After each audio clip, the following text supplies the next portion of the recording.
With wedding season in full swing, business at my flower shop was booming. As a rookie florist, the prospect of having to fulfill the small town's floral needs single-handedly was daunting, to say the least.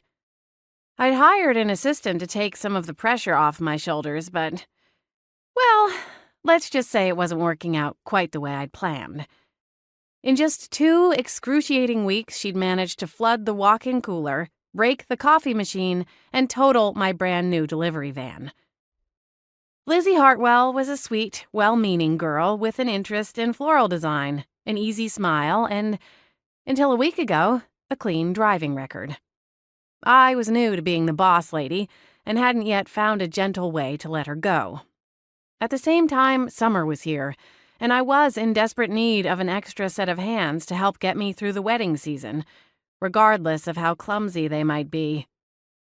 When the sound of shattering glass caused me to drop the birds of paradise I was placing in a large-scale tropical arrangement, I started to rethink my Ms. Marshmallow stance.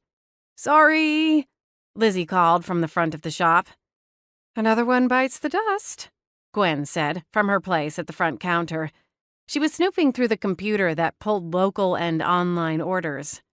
"You're the one who recommended her," I hissed at my ghostly gal pal. Gwen shrugged her translucent shoulders. "I swear I never noticed the Butterfinger thing when she worked as a shampoo girl at Lucky Lady." I sighed. It wasn't her fault.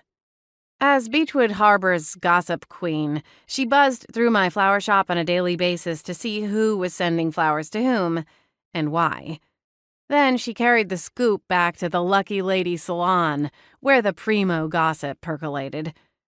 When Lizzie had answered my help wanted ad in the local newspaper, Gwen signed off without hesitation. Still, I couldn't blame her for missing the shy girl's utter lack of hand-eye coordination when there was so much hot gossip zinging around.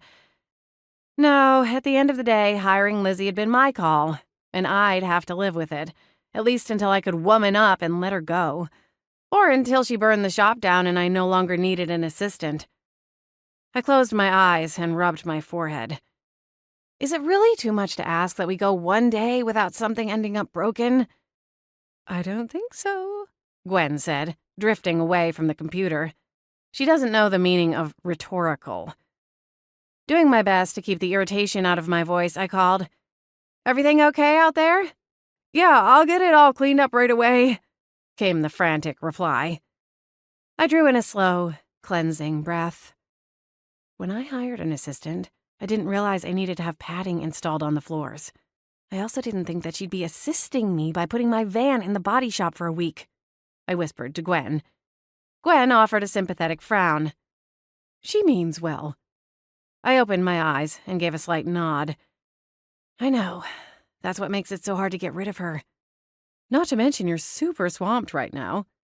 Gwen smiled as she tossed her long, sun-bleached hair over her shoulder, sending her feather earrings jangling. It's 4 weddings and a funeral over here. Literally.